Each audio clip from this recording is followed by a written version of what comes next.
നമസ്കാരം. സ്ത്രീകളുടെ ആത്മവിശ്വാസത്തിനും ശോഭിതമായ ഭാവിക്കും വേണ്ടി നിലകൊള്ളുന്ന വേദി ഇത് red carpet. So let's begin the show. This is red carpet. പതിവ് പോലെ നമ്മുടെ കൂടെ കൂടുതൽ വിശേഷങ്ങളും പങ്കുവയ്ക്കാനായിട്ട് ഫസൽ റാസിയും ലീന ചേച്ചിയും ഇവിടെ റെഡിയാണ്. So let's welcome Fazal Razi and Leena. അപ്പോൾ രണ്ടുപേർക്കും ഒരിക്കൽ കൂടി റെഡ് കാർപ്പറ്റിലേക്ക് സ്വാഗതം. ഫസലൊക്കെ ഒരുപാട് സിനിമകൾ കാണുന്ന ആളാണ്, സിനിമയിൽ അഭിനയിക്കാൻ ഇഷ്ടമുള്ളതാണ്, 1-2 സിനിമകളിൽ അഭിനയിച്ചിട്ടുണ്ട്. അപ്പോൾ ഈ സിനിമ സീരിയലിൽ കംഫർട്ടബിൾ ആയിട്ട് വർക്ക് ചെയ്യാൻ അല്ലെങ്കിൽ ക്യാരക്ടേഴ്സ് കിട്ടിയിട്ടുള്ളത് എപ്പോഴും സീരിയലാണെന്നാണോ വിശ്വസിക്കുന്നത്? തീർച്ചയായിട്ടും. സിനിമയിൽ കിട്ടിയിരിക്കുന്നത് എനിക്ക് 2 സിനിമയിലേക്കാണ് കിട്ടിയിരിക്കുന്നത്. അത് ചെയ്യാനും പറ്റിയില്ല, കാരണം എനിക്ക് പറ്റിയില്ല. അല്ല, നല്ല ക്യാരക്ടറായിരുന്നു. അത് സിംഹാസന സിനിമയിൽ എനിക്ക് നല്ലൊരു ക്യാരക്ടർ, ഒരു കളക്ടറുടെ 4 സീനുള്ള. പക്ഷെ പോയിട്ട് എനിക്ക് ഞാൻ പ്രോമിറ്റ് ചെയ്ത് പരിചയമുള്ളൂ. എനിക്ക് ബൈഹാർട്ട് ചെയ്യാൻ പറഞ്ഞു. പൃഥ്വിരാജൊക്കെ കംപ്ലീറ്റ് ബൈഹാർട്ട് ചെയ്തിട്ടാണ്.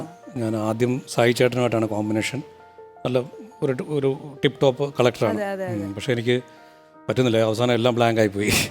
അല്ല, അത് എക്സ്പീരിയൻസ് ഇല്ലാത്തത് കൊണ്ട് പറ്റിയതാണ്. ഈ ലീന ചേച്ചിയുടെ കാര്യം പറയുകയാണെങ്കിൽ നമുക്ക് നേരിട്ട് കാണുമ്പോൾ ഭയങ്കര പാവമായിട്ടാണ് തോന്നുന്നത്.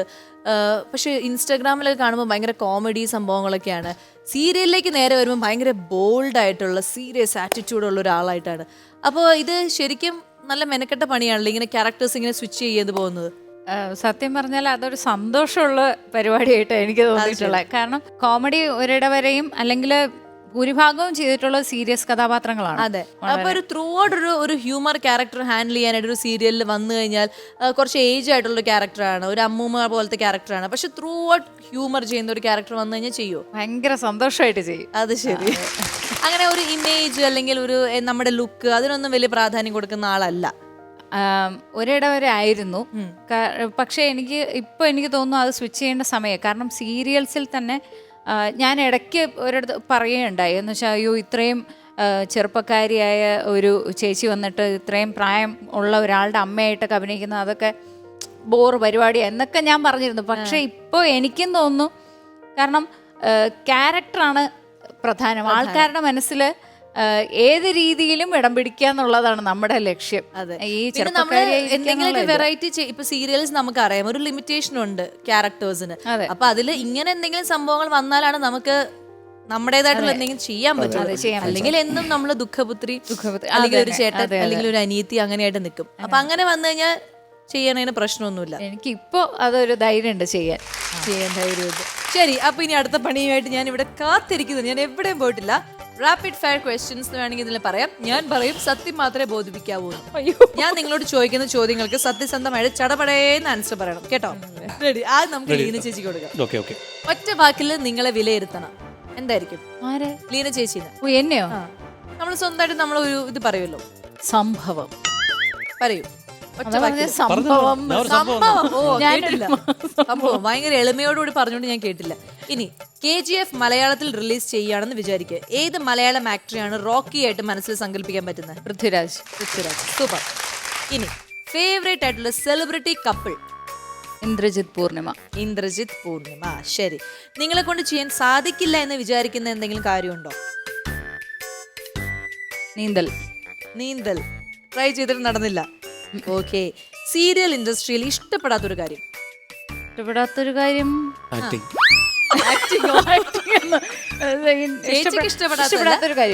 ഫുഡ്. അതാണ്. കുറച്ച് വെറൈറ്റി ഫുഡ്സ് വരട്ടെ. മീൻകറി മീൻ വറുത്തത്.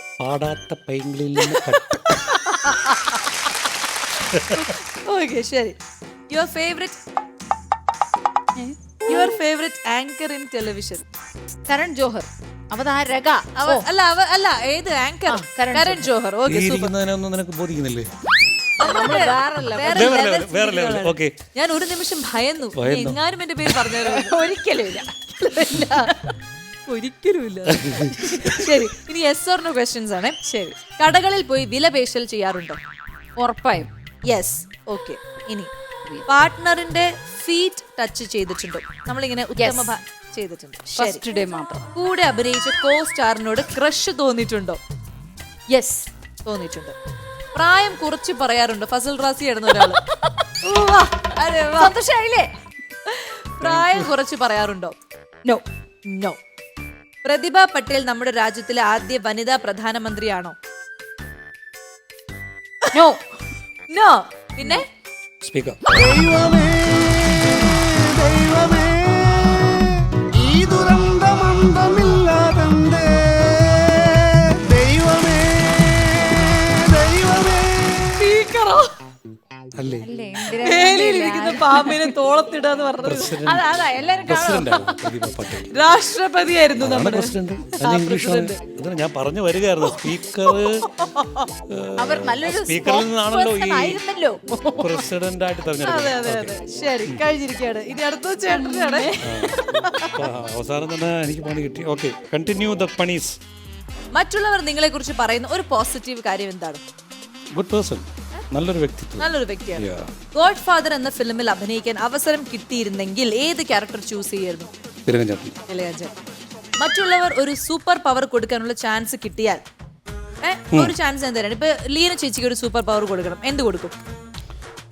ടു ഫ്ലൈ, പറക്കാനുള്ളൊരു കഴിവ്. പറക്കാൻ. എനിക്കാണെങ്കിൽ എനിക്ക് ഭ്രാന്ത് പിടിക്കുന്നടാ. എന്തൊന്നും കിട്ടുന്നില്ല. അതൊരു സൂപ്പർ പവർ. മതിലുകൾ ഇടിച്ച് തകർക്കാനുള്ള ശക്തി, അങ്ങനെ പറയും. ഇൻവിസിബിൾ ആവാനുള്ള പവർ താജ. യെസ്, അത് തന്നെ, അദൃശ്യമാവാനുള്ളൊരു.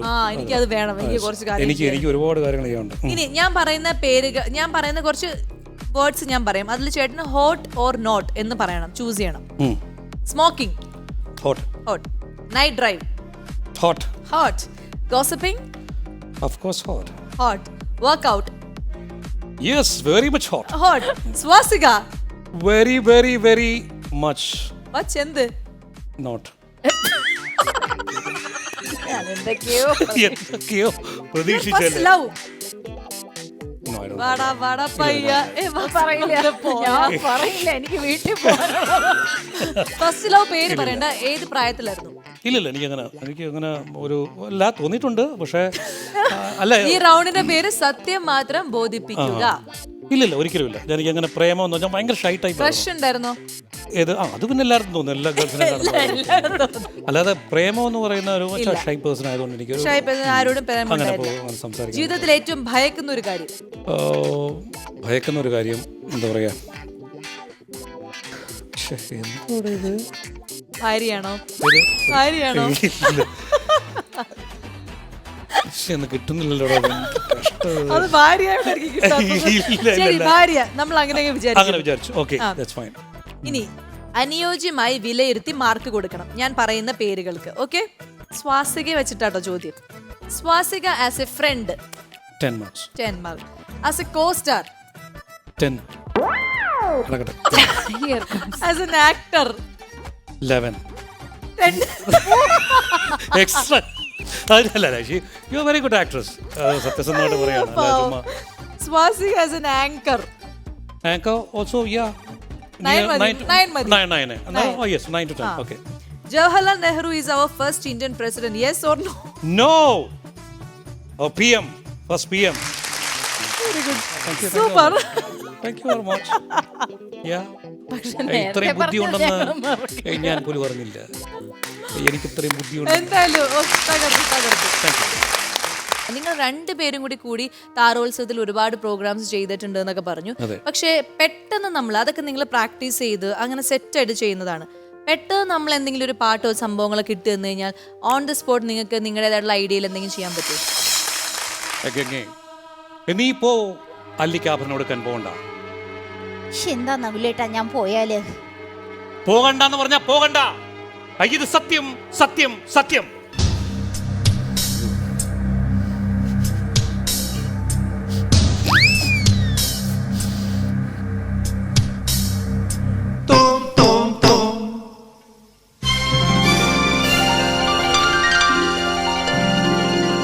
ஒரு முறை வந்து பார்த்தாயா தஜம் தஜம் தகதம்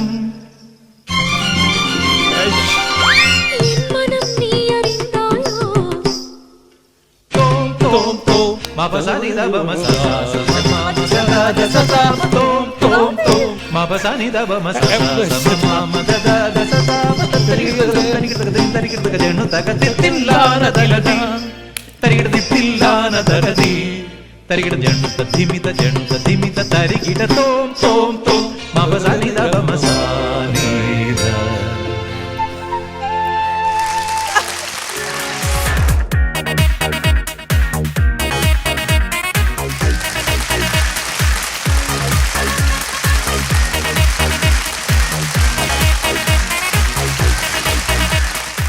നമ്മുടെ റെഡ് കാർപ്പറ്റിന്റെ അതിഥി എന്ന് പറഞ്ഞു കഴിഞ്ഞാൽ അതായത് സാധാരണ വരുന്ന ഒരു പെർഫോമറെ പോലെ അല്ല, നമുക്ക് ഒരുപാട് ഇൻസ്പിറേഷൻ തരുന്ന, അല്ലെങ്കിൽ നമ്മളെല്ലാവരും ഒരു നിമിഷമെങ്കിലും ആലോചിക്കും പെൺകുട്ടികളായാൽ ഇങ്ങനെ വേണം, ഒന്നിലും തളരാതെ മുന്നോട്ടുള്ള യാത്രയിൽ മാത്രം ഫോക്കസ് ചെയ്ത് ജീവിക്കണം എന്നൊക്കെ ചിലപ്പോൾ നമുക്ക് തോന്നിപ്പിക്കുന്ന അങ്ങനെ ഒരു ഇൻസ്പിറേഷൻ തരുന്ന ഒരു കുട്ടിയാണ് ഇന്ന് നമ്മൾ വിളിക്കാൻ പോകുന്നത്.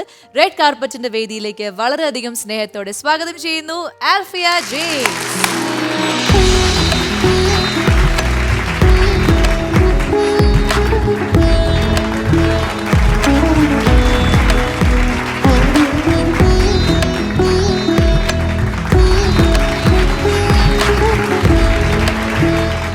അപ്പൊ ആൽഫിയ, എന്തൊക്കെയുണ്ട് വിശേഷങ്ങൾ? സുഖമായിട്ടിരിക്കണോ? സുഖമായിട്ടിരിക്കുന്നു. നല്ല ഹെയർ സ്റ്റൈലല്ലേ ആൽഫിയക്ക്? ഭയങ്കര സ്യൂട്ട് ആവുന്നുണ്ട് ഈ ഒരു ഹെയർ സ്റ്റൈൽ, ഈ കോസ്റ്റ്യൂം ഒക്കെ. അപ്പൊ പറയൂ, എങ്ങനെയാണ് ഇപ്പോഴത്തെ ജീവിതം എങ്ങനെ മുന്നോട്ട് കൊണ്ടുപോകുന്നത്? എന്തൊക്കെയാണ് പരിപാടികൾ മനസ്സിൽ പ്ലാൻ ചെയ്ത് വെച്ചിരിക്കുന്നത്? ഹാർഡ് വർക്ക് ചെയ്യുക, അച്ചീവ് ചെയ്യുക, എല്ലാ ഒരു ഹോപ്പിൽ ഇങ്ങനെ അങ്ങ് പോകുന്നു. ഞാൻ ബാസ്കറ്റ്ബോൾ പ്ലെയർ ആയിരുന്നു. ഞാൻ ഒരു 4 years മുന്നേ ടെറസിൽ നിന്ന് വീണതാണ്. ടെറസിൽ നിന്ന് വീണതാണ്. ഓ, അപ്പം സ്പൈനൽ കോഡ് ഇഞ്ചറി വന്നു. ഞാൻ 5ാം ക്ലാസ്സിൽ പഠിച്ചുകൊണ്ടിരുന്നപ്പോൾ എൻ്റെ പപ്പ മരിച്ചുപോയി. അത് കഴിഞ്ഞ് ഞാൻ പിന്നെ ഹോസ്റ്റലിലായിരുന്നു 7th സ്റ്റാൻഡേർഡ് തൊട്ട്. അങ്ങനെ ഞാൻ ബാസ്കറ്റ്ബോൾ കളിക്കാൻ തുടങ്ങി. ബാസ്കറ്റ്ബോൾ ഭയങ്കര ഒരു അഡിക്ഷൻ ആയിരുന്നു, ഭയങ്കര ഇഷ്ടമായിരുന്നു കളിക്കാനൊക്കെ. അങ്ങനെ ഹാർഡ് വർക്ക് ചെയ്ത് CBSE നാഷണൽസ് കളിച്ചിട്ടുണ്ട് 2 വർഷം. അങ്ങനെ ഇരിക്കുമ്പോഴാണ് +1 വെച്ചിട്ട് ഇങ്ങനെ ഒരു ടെറസിൽ നിന്ന് തെന്നി താഴത്തോട്ട് പോയി അങ്ങനെ വീഴുന്നത്. അപ്പോൾ ഭയങ്കര വിഷമമായി പോയി. എന്നാലും എനിക്ക് കറക്റ്റായിട്ട് അറിയത്തില്ല ഈ ഇഞ്ചറി ഇങ്ങനെയാണ്, ഇഞ്ചറിയുടെ സീരിയസ്നെസ് എങ്ങനെയാണെന്നൊന്നും അറിയത്തില്ലായിരുന്നു. സർജറി ഒക്കെ കഴിഞ്ഞു. സർജറി കഴിഞ്ഞിട്ടാണെങ്കിലും എനിക്കറിയത്തില്ല ഇനി നടക്കാൻ പറ്റില്ല എന്നുള്ളൊരു. ഡോക്ടേഴ്സ് പറഞ്ഞോ നടക്കാൻ പറ്റില്ല? എന്നോട് ഡയറക്റ്റ് ആയിട്ട് പറഞ്ഞില്ല. പക്ഷെ എൻ്റെ അമ്മ കരച്ചില്ല എൻ്റെ അടുത്ത് വന്നിരുന്നു. അപ്പം എനിക്ക് മനസ്സിലായി ഇഞ്ചറിക്ക് എന്തോ വലിയ സീരിയസ്നെസ് ഉണ്ടെന്ന് മനസ്സിലായി. എങ്കിൽ പോലും എനിക്ക് ഇത്ര വലിയ ഇനി ഒരിക്കലും നടക്കാൻ പറ്റില്ല എന്ന് വെച്ചാൽ പഴയൊരു സിറ്റുവേഷനിലേക്ക് ഇനി വരത്തില്ല എന്നൊന്നും എനിക്ക് അറിയത്തില്ലായിരുന്നു. അങ്ങനെ ഓരോരോ ഹോസ്പിറ്റലിൽ മാറി മാറി ഫിസിയോതെറാപ്പിയൊക്കെ ചെയ്യാൻ തുടങ്ങി. അങ്ങനെ ആണ് ഒരു ഹോസ്പിറ്റലിൽ ചെന്നപ്പം അവിടെ ചെന്നപ്പം എല്ലാവരും 6 വർഷം 8 വർഷം 10 വർഷമായിട്ട് സ്പൈനൽ കോഡ് ഇഞ്ചറി വന്ന് ഇങ്ങനെ വയ്യാതായവരാ. അപ്പം അത് കണ്ടപ്പോഴാണ് ശരിക്കും എന്താണ് സ്പൈനൽ കോഡ് ഇഞ്ചറി എന്ന് മനസ്സിലാവുന്നത്. അത് കേട്ട് കഴിഞ്ഞാൽ ഇനി കളിക്കാൻ പറ്റില്ല എന്നൊക്കെ അറിഞ്ഞു കഴിഞ്ഞപ്പം ഭയങ്കര തളർന്നു പോയൊരവസ്ഥയായിപ്പോയി. അക്സെപ്റ്റ് ചെയ്യാൻ തന്നെ മടിയാന്ന് വെച്ചാൽ അത്ര നാൾ ഓടി നടന്നിട്ട് പെട്ടെന്ന് വീൽ ചെയറിൽ എല്ലാവരുടെയും മുന്നിൽ നമ്മുടെ സിറ്റുവേഷനെ തന്നെ നമുക്ക് അക്സെപ്റ്റ് ചെയ്യാൻ ഒരു ബുദ്ധിമുട്ടായിരുന്നു.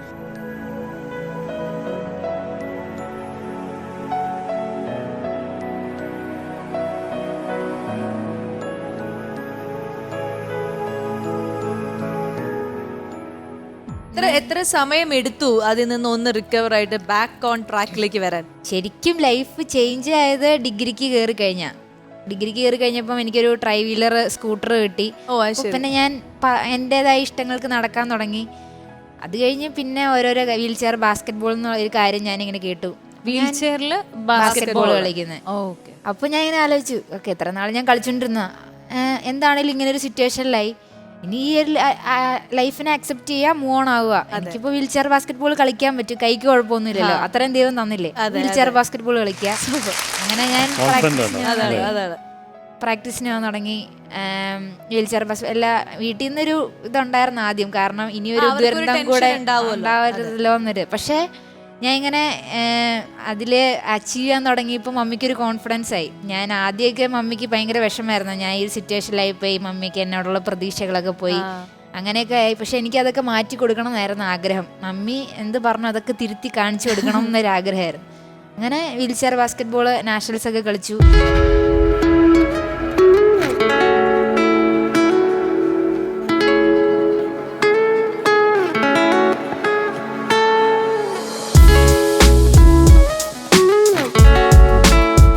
അത് കഴിഞ്ഞിട്ട് ഞാൻ ജിമ്മിൽ പോകാൻ തുടങ്ങി. ശരിക്കും ജിമ്മിൽ പോകാൻ തുടങ്ങിയപ്പോഴാണ് തിരിച്ച് ആ സ്പോർട്സ് ട്രാക്കിലേക്ക് ഞാൻ വരുന്നത്.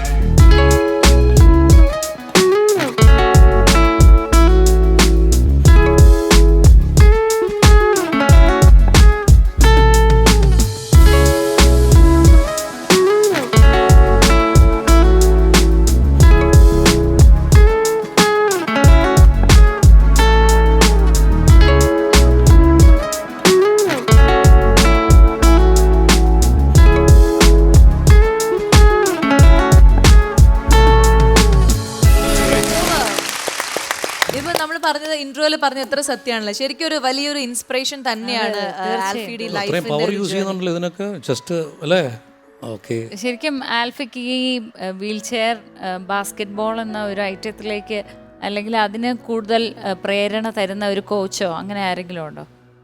ഞാൻ CMC വെല്ലൂർ വെച്ചാണ് എനിക്ക് വീൽ ചെയർ ബാസ്കറ്റ് ബോൾ എന്നുള്ളൊരു കാര്യം പറഞ്ഞു തരുന്നത്. ജിൻ എന്ന് പറഞ്ഞാൽ അവിടുത്തെ ഒരു ഒക്കുപേഷണൽ തെറാപ്പിസ്റ്റാണ് ഇങ്ങനെ ഒരു സംഭവം ഉണ്ടെന്ന് പറഞ്ഞു തരുന്നത്. അപ്പം അന്നേരമാണെങ്കിൽ പോലും വീട്ടിലൊക്കെ ഇങ്ങനെ പറയും, നീ ഇനി എങ്ങനെയാണ് വീൽ ചെയർ കളിക്കുന്നത്, ഇത്ര നാളും കളിച്ചുകൊണ്ടിരുന്നല്ല, അത് മാത്രം ഇനി ഒന്നുകൂടെ വന്നു കഴിഞ്ഞാൽ താങ്ങാൻ പറ്റില്ല, അങ്ങനെയൊക്കെ പറയുമ്പം ഒരിതാണെങ്കിലും എനിക്ക് ഭയങ്കര ആഗ്രഹമായിരുന്നു കളിക്കണം എന്നുള്ളൊരു ആഗ്രഹം ഉണ്ടായിരുന്നു. അങ്ങനെ പ്രാക്ടീസ് ചെയ്ത് പിന്നെ നാഷണൽസ് ഒക്കെ ആയപ്പോഴാണ് പിന്നെ മമ്മി അറിയാൻ തുടങ്ങുന്നത്. അപ്പോൾ പിന്നെ ഓക്കെ ആയി. എങ്കിൽ പോലും പിന്നെ ഞാൻ ആ വീൽ ചെയർ ബാസ്കറ്റ് ബോള് എന്നുള്ളൊരു ഇവൻറ്റിൽ നിന്ന് ചെറുതായിട്ട് മാറിപ്പോയി എന്ന് പറഞ്ഞാൽ അതുകൊണ്ട്.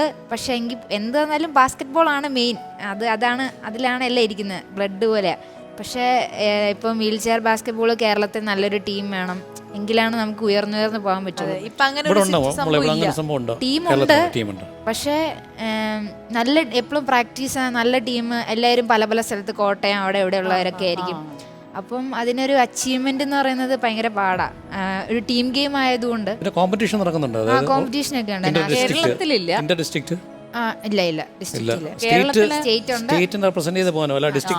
ഇല്ല സ്റ്റേറ്റ് നാഷണൽസ് വരെ എത്തിയിട്ടുണ്ട്, ഇന്റർനാഷണൽ സെലക്ഷൻ കിട്ടിയിട്ടുണ്ട്. പക്ഷെ പോകാനൊരു അവസരം ആയി വരുന്നതേ ഉള്ളൂ. പിന്നെ ഞാൻ അങ്ങനെ ചിന്തിച്ചിട്ടാണ് ഒരു ഇൻഡിവിജ്വൽ ഗെയിമിലേക്ക് മാറാം എന്നുള്ളൊരു ഇത് വന്നത്. കാരണം എനിക്ക് സ്പോർട്സിൽ തന്നെ അച്ചീവ് ചെയ്യണം എന്നാണ് ആഗ്രഹം. അങ്ങനെ പവർ ലിഫ്റ്റിംഗ് നോക്കിയപ്പോഴാണെങ്കിലും power lifting national silver medal ഉണ്ടായിരുന്നു എനിക്ക്. പിന്നെ പവർ ലിഫ്റ്റിങ് സീനിയർ കാറ്റഗറി വരുമ്പോൾ പിന്നെ കോമ്പറ്റീഷൻ. ഞാൻ അങ്ങനെ എല്ലാ ഈവൻറ്റും നോക്കുക. എൻ്റെ അൾട്ടിമേറ്റ് എയിം എന്ന് പറയുന്നത് ഒളിമ്പിക്സ് ആണ്, അതാണ് ഫസ്റ്റ്. അപ്പോൾ അതിന് അച്ചീവ് ചെയ്യാൻ വേണ്ടി നോക്കുന്ന ഒരു ഗെയിം. അങ്ങനെ ഞാൻ നേരത്തെ ബാഡ്മിൻ്റൺ കളിക്കുമായിരുന്നു. അങ്ങനെ വീൽ ചെയർ ബാഡ്മിൻ്റൺ എന്നുള്ളൊരു ഇവൻറ്റ് ഇങ്ങനെ കണ്ടു. അപ്പോൾ അതിൻ്റെ വീഡിയോസൊക്കെ കണ്ടു നോക്കി.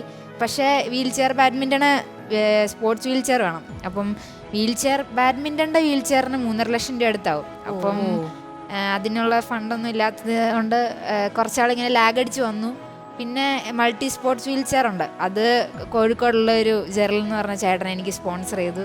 അങ്ങനെയാണ് ഞാൻ പിന്നെ പ്രാക്ടീസിന് ഇറങ്ങാൻ തുടങ്ങുന്നത്. അങ്ങനെ പ്രാക്ടീസ് ചെയ്ത് സ്റ്റേറ്റ് പോയി, സ്റ്റേറ്റ് ഗോൾഡ് അടിച്ചു. അത് കഴിഞ്ഞ് നാഷണൽസ് പോയി. ഞാൻ ആദ്യമായിട്ടാണ് വീൽ ചെയർ ബാഡ്മിൻ്റൻ്റെ നാഷണൽസ് പോകുന്നത്.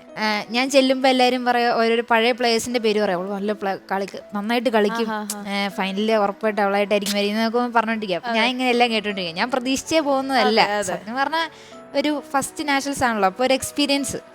പക്ഷെ ഇങ്ങനെ വന്നു അവസാനം ഞാൻ നാഷണൽസ് ഗോൾഡ് അടിച്ചു. ആൻഡ് ഈ ഗവൺമെന്റിന്റെ ഭാഗത്തുനിന്നുള്ള ഒരു സപ്പോർട്ട് എങ്ങനെയാണ്? അതായത് ഇപ്പോൾ ഗോൾഡ് മെഡൽ, സിൽവർ മെഡൽ ഒക്കെ ലഭിച്ച ഒരാളെന്ന രീതിയിൽ, സ്പോർട്സ് പേഴ്സൺ എന്ന രീതിയിൽ എങ്ങനെയാണ് സപ്പോർട്ട് ചെയ്യുന്നത്? സത്യം പറഞ്ഞു കഴിഞ്ഞാൽ ഒരു സപ്പോർട്ടും ഇല്ല. ഭയങ്കര വിഷമമുള്ള ഒരു കാര്യമാണ്. കാരണം കേരളത്തിന് വേണ്ടി ഇപ്പം ഞാൻ നാഷണൽസ് മൂന്ന് മെഡലോളം കൊണ്ടുവന്നു. എന്നിട്ട് പോലും പിന്നെ ഇനി ഞാൻ എനിക്ക് 2 ഇന്റർനാഷണൽ കോമ്പറ്റീഷൻ മിസ്സായി.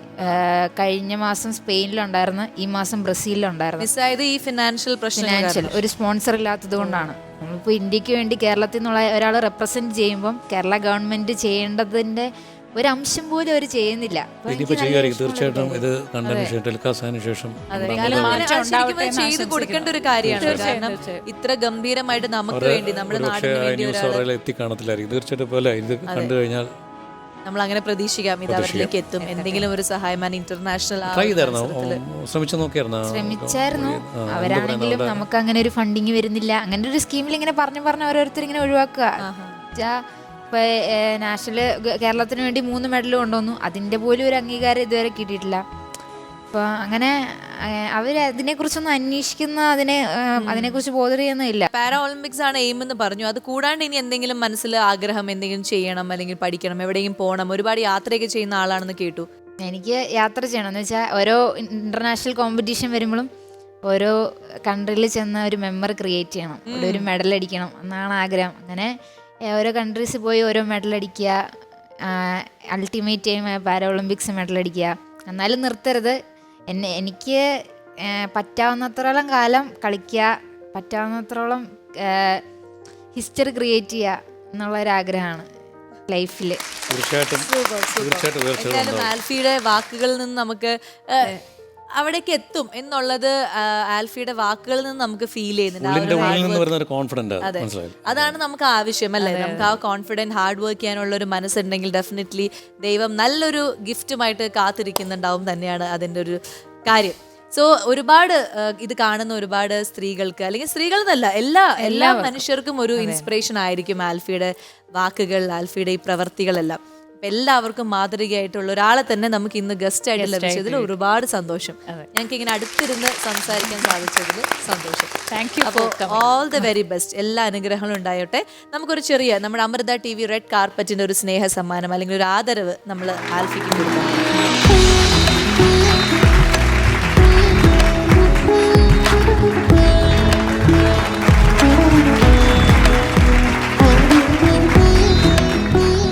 ആൽഫി ഞങ്ങളുടെ ഷോയിൽ വന്നതിന്. കാരണം എപ്പോഴും നമ്മൾ പെർഫോമൻസ് ചെയ്യുന്ന കുട്ടികളെ കൊണ്ടുവരാറുണ്ട്, പക്ഷെ ഇതേപോലുള്ള നല്ല മെസ്സേജ് നമ്മുടെ സമൂഹത്തിന് തന്നെ കൊടുക്കാൻ പറ്റുന്ന ഒരാളെ കൂടി കിട്ടിയതിൽ ഞങ്ങൾക്ക് ഒരുപാട് സന്തോഷം. ഞങ്ങളുടെ ഈ യാത്രയിൽ ആൽഫിയെ പോലെ ഉള്ള ഒരാളെ പരിചയപ്പെടാൻ സാധിച്ചത് ശരിക്കും ഒരു അഭിമാനം തന്നെയാണ്. ആൻഡ് എല്ലാ ആഗ്രഹങ്ങളും സാധിക്കട്ടെ. ഒരിക്കൽ കൂടി നമ്മൾ എല്ലാവരും ചേർന്ന് വിഷ് ചെയ്യാണ്. ആൻഡ് ലീന ചേച്ചി, താങ്ക് യു സോ മച്ച്. ഒരുപാട് സന്തോഷം ഞങ്ങളുടെ ഷോയില് വന്നപ്പോ മുതൽ ബാക്കിൽ ഒതുങ്ങുന്ന ഒരാളെ. എന്തായാലും അടുത്ത എപ്പിസോഡിൽ പുതിയ ഗസ്റ്റുകളും പുതിയ അതിഥിയും ഒക്കെ ആയിട്ട് ഞാൻ ഇവിടെ എത്തും. സോ അടുത്ത എപ്പിസോഡിൽ കാണാം. Till then, take care and bye bye. This is Red Carpet.